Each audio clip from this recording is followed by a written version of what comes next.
कक्षा 11वीं विषय गणित। इसमें हम आपको ले चलते हैं आज अध्याय 2 संबंध एवं फलन। संबंध एवं फलन में जैसे हमको मालूम है कि हमारे दैनिक जीवन में अधिकांशतः हम अनेक संबंध को चित्रित करने वाले पैटर्न के बारे में जानते हैं, जैसे भाई और बहन, पिता और पुत्र, अध्यापक और विद्यार्थी। गणित में हम बहुत से ऐसे संबंध मिलते हैं जैसे संख्या m संख्या n से छोटी है, रेखा L जो है रेखा m के समांतर है, अर्थात समुच्चय A समुच्चय B का उपसमुच्चय है। तो हम देखते हैं कि संबंध में ऐसे युग्म सम्मिलित होते हैं जिनके एक घटक जो है का क्रम जो है निश्चित होता है। इसी से संबंधित हमारे पास आता है सबसे पहला नंबर संबंध एवं समुच्चय में कि क्रमित युग्म क्या है। क्रमित युग्म में होता है, या इसको बोलते हैं संबंध एवं फलन के अंतर्गत रिलेशन एवं फंक्शन। तो क्रमित युग्म होता है सबसे पहला नंबर ऑर्डर्ड पेयर। मान लो दो समुच्चय A और B हैं। यदि A जो है अवयव है समुच्चय A का और B जो है अवयव है समुच्चय B का, तब इसको ब्रैकेट के अंदर A विराम B ब्रैकेट क्लोज इसका क्रमित युग्म कहलाता है। A जो होगा क्रमित युग्म A और B का प्रथम निर्देशांक कहलाता है, और B जो होता है क्रमित युग्म A और B का द्वितीय निर्देशांक कहलाता है। दो क्रमित युग्म यदि समान होंगे, माना A और B, C और D दो क्रमित युग्म हैं, तो यदि A बराबर C और B बराबर यदि D है तो AB बराबर CD।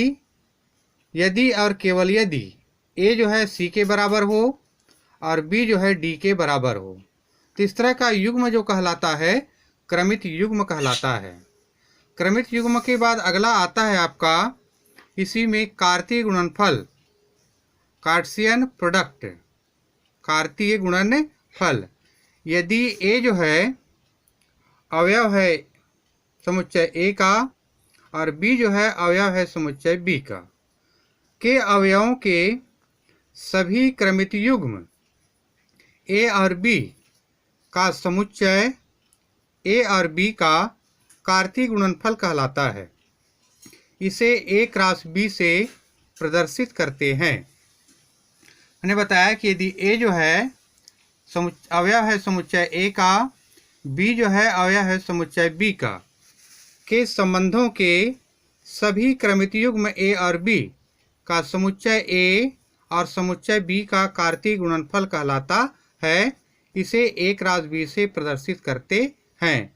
सांकेतिक रूप में A क्रॉस B बराबर ब्रैकेट के अंदर AB, ब्रैकेट के अंदर AB, जहाँ की A जो है अवयव है समुच्चय A का और B जो है अवयव है समुच्चय B का। उदाहरण के लिए लेते हैं, हमारे पास एक अवयव है A जो A1 और A2 है, दूसरा अवयव है B जो B1 B2 और B3 है, B1 B2 और B3। जब पहला अवयव A1 जो है अवयव है समुच्चय A के लिए B के सभी अवयवों का क्रमित युग्म बनेगा A1 के लिए A1 B1, A1 B2, A1 B3। इसी तरह से A2 जो है जब अवयव है समुच्चय A का तो B के लिए सभी अवयवों का क्रमित युग्म ये बनेगा A2 B1, A2 B2 और A2 B3। अर्थात इसलिए A क्रॉस B बराबर A1 B1, A2 B2, A1 B3, A2 B1, A2 B2, A2 B3, ये इनका क्रमित युग्म कहलाएगा। इसमें हमने बता दिया आपको क्रमित युग्म और कार्तीय गुणनफल। इससे संबंधित प्रश्नावली आता है 2.1। यदि पहला क्वेश्चन है, यदि x यदि x/3 धन 1 और y ऋण 2/3 बराबर ब्रैकेट में 5/3 और 1/3 हो तो x एवं y के मान ज्ञात कीजिए। आपको दिया गया है ब्रैकेट में x/3 धन 1 और y ऋण 2/3 बराबर 5/3 और 1/3। क्रमित युग्म के समानता के नियम से मैंने बताया था कि दो क्रमित युग्म समान हो सकते हैं यदि ए बी और दूसरा सी डी है, तो ए बराबर सी और बी बराबर डी। समानता के नियम से x/3 धन 1 बराबर 5/3 या y ऋण 2/3 बराबर 1/3। 1 के नीचे कुछ नहीं मतलब 1, y के नीचे कुछ नहीं मतलब 1। उसके बाद हल कर दीजिए। 1 और 3 का लघुत्तम 3, 1 का गुणा x के साथ x, 1 का गुणा 3 के साथ 3 एकम 3 बराबर 5/3। इसी तरह से 1 और 3 का लघुत्तम 3, 3 का गुणा y के साथ 3y, 1 का गुणा 2 के साथ 2 एकम 2 बराबर 1/3। अब इसको तिर्यक गुणा यदि किया जाए तो 9x धन 9y बराबर 3 पंचे 15। इसी तरह से 3 तिया 9y ऋण 3 दूनी 6 बराबर हो गया 3। पक्षांतर कर दीजिए तो 9x बराबर 15 ऋण 9 या 9x बराबर 6 या x बराबर 6/9 या x बराबर आएगा 2/3। इसी तरह से इसको पक्षांतर करेंगे। तिर्यक गुणा किया गया तो 9y ऋण 6 बराबर 3 या 9y बराबर 3 धन 6, 9y बराबर 9 या y बराबर 9/1 या y का मान आएगा 1। इसलिए x का मान 2/3 और y का मान आएगा 1। अगला क्वेश्चन चलते हैं। जैसे इसी में है आपका क्वेश्चन नंबर 2। यदि g बराबर 7 और 8, h बराबर 5, 4, 3 हो तो g क्रॉस h और h क्रॉस g का मान ज्ञात कीजिए। पहला g क्रॉस h, आपको g बराबर 7, 8, h बराबर 5, 4, 3 आपको दिया गया है। तो 7, 8 क्रॉस 5, 4, 3। पहला संबंध 7 के साथ में, दूसरे अवयव के पूरे का साथ संबंध तो 7, 5, 7, 4, 7, 3।